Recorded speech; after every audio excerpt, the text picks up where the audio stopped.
Bapak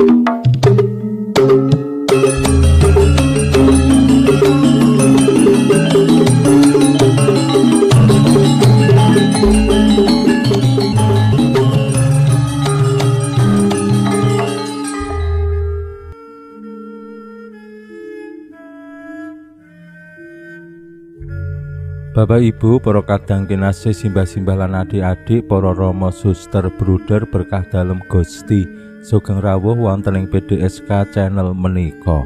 Kados pundi kabar panjenengan? Mugi-mugi bagas kasarasan kesehatan kawilujengan tansah mengku kula panjenengan sami anggenipun nglampahi gesang ing dinten menika. Lan mugi-mugi lumantar panglimbang basa Jawi waosan Injil kula panjenengan sansaya saged nggayuh iman kapitadosan ingkang leres lan mantep. Langkung-langkung anggenipun kula panjenengan mujudaken iman kapitadosan kanthi lumampah becik wonten ing gesang pasrawungan. Anggenipun kula panjenengan tumindak becik menika boten kagem kula panjenengan pribadi kanggo ngegung-ngegungake awake dhewe, ning menika wujud saking kapitadosan dumateng Gusti ingkang Maha Sae. Mila kabecikan menika dados pisungsung konco ing Gusti supados lumantar kabecikane awake dhewe tiyang sansaya mangertos, sansaya paham, sansaya ngraosaken Allah ingkang Maha Sae. Yen wonten ing gesang padintenan awake dhewe tumindak becik lajeng tiyang menika matur nuwun lumrah ampun terus awake dhewe rumangsa dadi gedhe ndase. Menika awit saking Allah piyambak ingkang estu sae tumraping umat manungsa, tumraping donya. Awake dhewe kabeh mung dadi lantaran. Mila awake dhewe ora dikersakake pamer yen awake dhewe tumindak becik. Yen kabecikan menika dipamer-pamerake, nah menika sanes iman kapitadosan Katolik. Yen kabecikan menika adamel awake dhewe terus dadi wong sombong, dadi wong angkuh, dadi wong sing lajeng ngremehake wong liya, nah menika sanes kabecikan sing dituladakake Gusti Yesus. Umpamane kemawon sing asring kula adepi lan menika dados kebingungan tumraping umat tertentu. Injih menika yen Bapak Ibu dados tiyang Katolik lajeng tanda kutip dadi dukun utawa paranormal utawa wong sing dikaruniai Gusti kaluwihan-kaluwihan tertentu sing adamel tiyang rumangsa awake dhewe dadi wong linuwih terus njaluk pitulungan awake dhewe. Kadangkala umat sing mekaten bingung, wong kok terus ngurmati banget aku, wong kok terus segan karo aku, wong kok terus percaya banget karo aku mergo apa? Aku mau ngomong ngene ditindakke anake mari, bapakne mari, wonge terus mari. Utawa aku iso mijet ana wong sing kecethit utawa lara apa dipijeti mari, terus wonge percaya banget karo aku.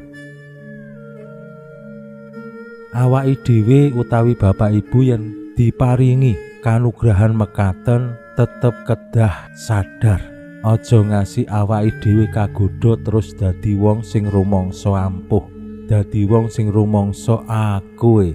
Nah menika kelentu, menika boten diparengake Gusti Yesus. Awit menapa lumantar waosan Injil dinten menika Gusti Yesus paring pitedah dumateng para murid dalem anggenipun bangun komunitas enggal, komunitas keratoning swarga. Para murid boten diparengake mamer-mamerake kautamane.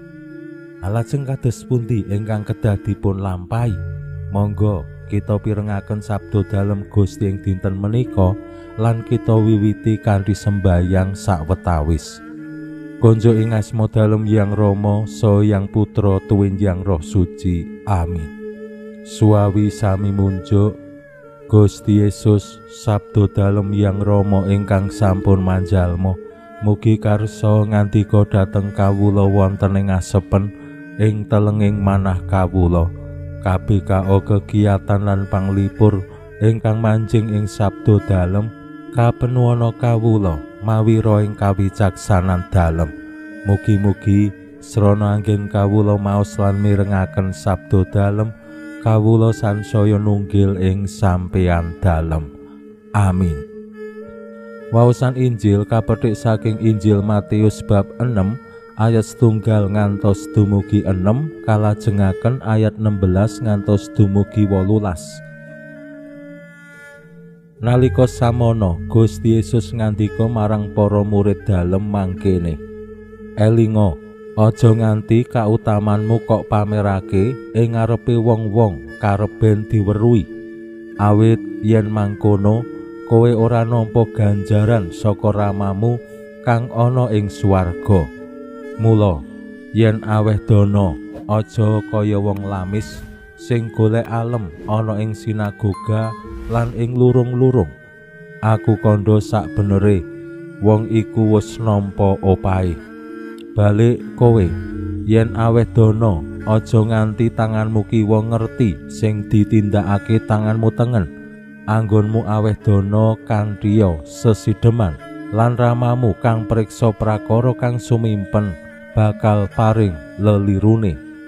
Dene yen kowe sembayang aja kaya carane wong lamis sing ngadeg ana ing sinagoga utawa ing pojok dalan kareben diweruhi ing wong. Aku kandha sak benere wong-wong mau wis padha nampa opahe. Balik kowe yen sembayang mlebu ing senthongmu tutupen lawange lan munjuk marang Ramamu kang ana ing asepi, lan Ramamu kang priksa ing asepi bakal paring lelirune." Makaten sabda dalem Gusti. Suwawi sami munjuk. Gusti, kawula munjuk sembah nuwun karana sabda dalem.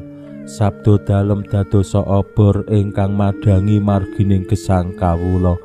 Katuntuna kawula sageta sabda dalem menika numusi manah ngantos tansah ngrembaka kangge nggayuh gesang ing swarga. Amin. Bapak Ibu para kadang kinasih simbah-simbah lan adik-adik, kanthi cetha sanget Gusti Yesus paring tuntunan dumateng para murid dalem anggenipun gesang ngetingalake kautaman-kautaman iman, kautaman-kautaman awit pracaya marang Gusti Yesus. Gusti paring prinsip kautaman-kautamanipun para murid aja dipamer-pamerake supaya diweruhi ing wong. Mbuh kuwi pas aweh dana, mbuh kuwi sembayang. Awit menapa sing dipamer-pamerake ora bakal paring ganjaran saking Allah ing swarga. Ganjarane ya mung saka manungsa. Nek awake dhewe wis nampa ganjaran saka manungsa, Allah ora bakal paring ganjaran. Mila yen aweh dana ya kanthi sesideman lan motivasinipun demi angsal nugroho saking Allah, ora demi diweruhi wong. Wah, wong kae danane akeh banget. Wah, wong kae lis sembayang kusuk banget. Nah, yen awake dhewe mung motivasine merga wong liya, awake dhewe ora bakal nampa ganjaran saka Allah ing swarga. Mila menika dados prinsip yen Bapak Ibu jejering umat Katolik bangun komunitas paguyuban, aja ngasih mung merga pekewuh karo sing duwe omah, pekewuh karo rama, pekewuh karo pengurus lingkungan, ning merga aku pengin angsal ganjaran saka swarga. Mula aku nderek kegiatan lingkungan, aku nderek rosario, aku nderek sembayangan lan sak panunggalane, termasuk aku dadi lektor, dadi pemasmur, dadi kur. Menika mboten merga pekewuh karo liyane, merga namung tugas sing dipracayakake dening bidang liturgi, ning merga aku pengin nampa ganjaran saka swarga. Termasuk yen aku pengin dono, mbuh kuwi wujute kolekte, pisungsung wulanan, maringi bocah-bocah sing sekolah sing kekurangan, maringi tiang-tiang sing keserakat, Merga apa? Aku pengen nampa ganjaran saka swarga, ganjaran saka umat manungsa. Ucapan terima kasih saka manungsa boten dados itungan. Yen ana sing matur nuwun ya ora apa-apa tak tampa, yen ora matur nuwun ya aku ora bakal lara ati. Mergane apa? Aku pengen oleh ganjaran saka swarga. Pinuji Allah sakmenika sarta ing salami-laminipun. Salam sehat, salam bahagia, salam katentreman.